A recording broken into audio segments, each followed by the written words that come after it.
বাজে এখন ভোর 5:15। উঠেই আমি আগে বারান্দায় আসি। আমার এই ভোরবেলাটা দেখতে অনেক বেশি ভালো লাগে। ওই তো অল্প অল্প গাড়ি ঘোড়া এবং মানুষজনও চলাফেরা করতে শুরু করে দিচ্ছে।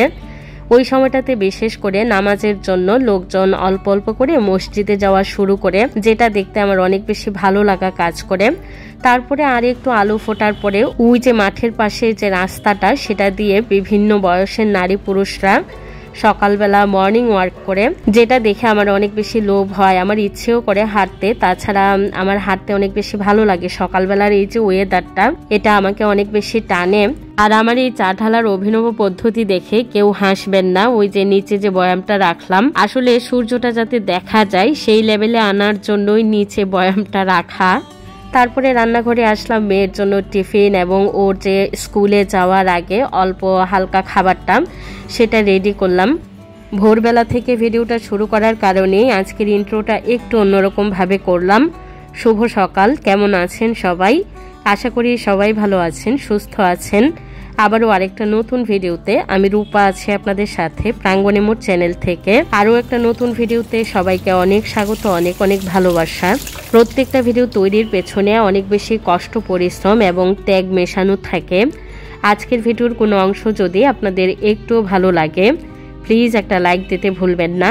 আরও নতুন ভিডিও দেখতে চাইলে চ্যানেল সাবস্ক্রাইব করে রাখতে পারেন। সাবস্ক্রাইব করার পর নোটিফিকেশন বেল অল অপশনে ক্লিক করে দেবেন। তাতে করে আমি নতুন ভিডিও ছাড়লে আপনাদের মোবাইলে নোটিফিকেশন চলে যাবে।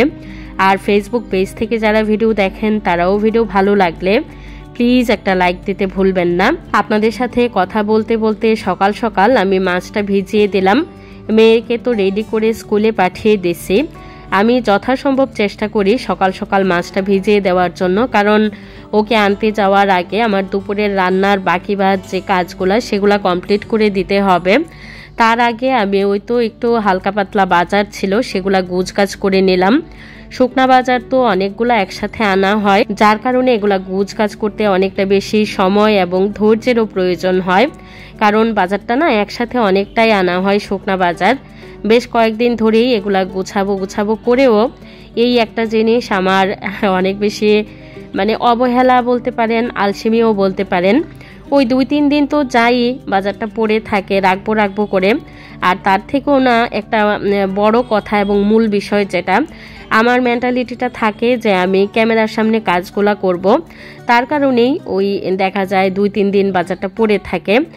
আর আমার সময়টা এত বেশি নির্ধারিত, কারণ 2টা বাচ্চার 2টা টিচার 2 টাইমে আসে এবং মেয়েকে আনতে যেয়ে আমি যাই ওইখানে 2.5-3 ঘন্টা সময় চলে যায়। যার কারণে সময়টা এখন তো এমনিতেও ছোটবেলা, অনেকটা সময় কমে গেছে। তারপরে স্কুল থেকে এসে মাঝখানে কিন্তু আমি মেয়েকে আনতে স্কুলে গেছি, যেটা আমি বেশিরভাগ সময়ই আপনাদের সাথে শেয়ার করি না।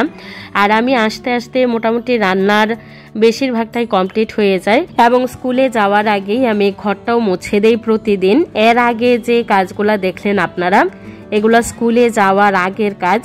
আর এখন যে কাজগুলো দেখছেন এগুলা স্কুল থেকে এসে বাকি কাজে আমি হাত দিলাম। এসে দেখলাম কিছু একটু বাসনপত্র আছে, সেগুলা ধুইলাম। তারপরে ক্যামেরাটা অনেকটা সময় বন্ধ ছিল। সন্ধ্যার দিকে আমি একটু গরম জলে হুইল আর কাপড় ধোয়ার সোডা দিয়ে ওইটাকে গরমে বসালাম। আরও 2-1 দিন আগেই সোফার কাভার বেশ কয়েকটা খুলে রাখছিলাম। বেশ অনেকটা বেশি পরিমাণে ময়লা হয়ে গেছে, কারণ সোফায় বসে টিভি দেখা হয়। ওইগুলা একটু গরম জলে না দিলে ভালো পরিষ্কার হবে না। ওইদিকে জলটা বসানো আছে। আর আপনাদের সাথে একটা ট্রিক্স বা টিপস শেয়ার করি। বাচ্চাদের টিফিন বক্সে দেখবেন প্লাস্টিকের বিশেষ করে যে বক্সগুলা হয়, এগুলা বেশি দিন ব্যবহার করলে কেমন জানি একটা বাজে স্মেল হয়। তো সেটাকে আমি কিভাবে দূর করি বা দূর করা যায় সেটাই আজকে আপনাদের সাথে একটু শেয়ার করি। আমি 2টা লবঙ্গ নিলাম, আর এটা একটা সাঁড়াশি না থাকলে আপনারা আপনাদের সুবিধা মতো ওই লবঙ্গটাকে একটু পুড়িয়ে নেবেন। তারপরে ওই লবঙ্গটাকে আমি আমার কাউন্টার টপের উপরে রেখে আমার মেয়ের যে টিফিন বক্সটা সেটা উল্টো করে রেখে দিলাম। প্রায় 5-7 মিনিট রেখে দেব। লবঙ্গটা পুরানোর পর আপনারা দেখবেন একটা ধোঁয়া মতন বের হয়। ওই যে ধোঁয়াটা, এটাই কিন্তু ম্যাজিকের মতো কাজ করবে। বিশ্বাস না হলে আপনারা করে দেখতে পারেন। আমার বাচ্চাদের দুইজনেরই টিফিন বক্সটা প্লাস্টিকের হওয়ার কারণে না একটু কাস্টে মতন গন্ধ হয়, তো যেটার কারণে অনেক সময় বাচ্চাদের ভালো টিফিন দিলেও ওই টিফিনটা অনেক সময় দেখবেন ফেরত আসে, কেননা ওই যে টিফিন বক্সের ভেতরে একটা আবদ্ধ গন্ধ হয়ে যায়, সেটার কারণে অনেক সময় বাচ্চারা টিফিনটা খেতে চায় না। পরপর 2 বার আমি একই কাজ করলাম, আপনাদের সামনে একবারই দেখালাম। এবার ওই তো এটাকে আর ধোয়ার দরকার নাই, কারণ আমার মেয়ে স্কুল থেকে আসার পর আমি বক্সটা ধুয়েই রাখছিলাম। বক্সটা না ধুইলেই বরঞ্চ ভেতরের যে বাজে গন্ধটা সেটা দূর বেশি হবে, কারণ এইটার ভেতরে যে লবঙ্গের গন্ধটা আছে এই গন্ধটা সহ যখন আপনি ঢাকনাটা লাগিয়ে দেবেন সেটাই বেশি কার্যকর হবে। আরও একটা টিপস শেয়ার করি, আমার চুলাটা অটো হওয়ার পরেও আমার একটা লাইটার আছে, মাঝে মাঝে চুলাটা কাজ করে না, তো লাইটারটা দেখা যায় রান্না করতে করতে অনেক সময় আমরা ময়লা হাতে ধরি। এটাকে যেহেতু ধোয়া যাবে না, ভেজানো যাবে না, নষ্ট হয়ে যাবে, হোয়াইট যে টুথপেস্ট হয় সেটা আমি ভালো করে ওর গায়ের মধ্যে মেখে রেখে দিলাম, প্রায় ঘন্টাখানেক আমি এটাকে রেখে দিয়েছিলাম। আর ওই যে আমি গরম জলটা বসাইছিলাম সুডা এবং হুইল দিয়ে, এর ফাঁকে হচ্ছে আমি সোফার কাভারগুলো ভিজিয়ে দিছি। মোটামুটি 1 ঘন্টা বা 1.5 ঘন্টার মতো এটা রাখতে হবে, কারণ আমারটা না একটু বেশি পরিমাণে ময়লা ছিল।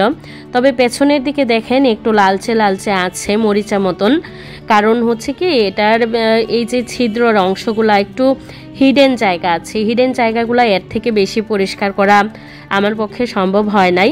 আর বাকি বাদ পুরা লাইটারটা কিন্তু একদম রূপার মতোই চকচক হয়ে গেছে। একটা সুন্দর আর পরিপাটি ভ্লগ তৈরি করার জন্য আসলে অনেক দামি কিংবা চকচকে জিনিসের প্রয়োজন হয় না। সকালবেলায় কথার বাবা মাছ নিয়ে আসছিল, সেই মাছগুলো আমি ডিপেই রেখে দিয়েছিলাম, তবে দুপুরে খাওয়া দাওয়ার আগে মাছগুলো আমি বের করে রাখছিলাম। সময়ের অভাবে মাছগুলা কেটে এবং ভালো করে ধুয়ে আমি ফ্রিজে উঠাইতে পারিনি।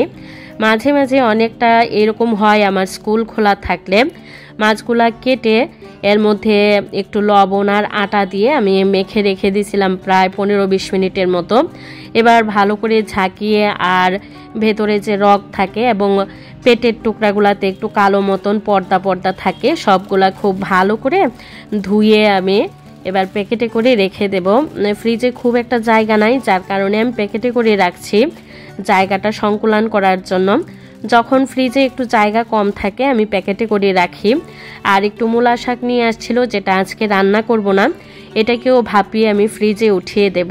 ভালো থাকবেন, সুস্থ থাকবেন, অনেক বেশি আনন্দে থাকবেন, সকলকে আনন্দে রাখবেন। আবারও দেখা হবে নতুন ভিডিওতে।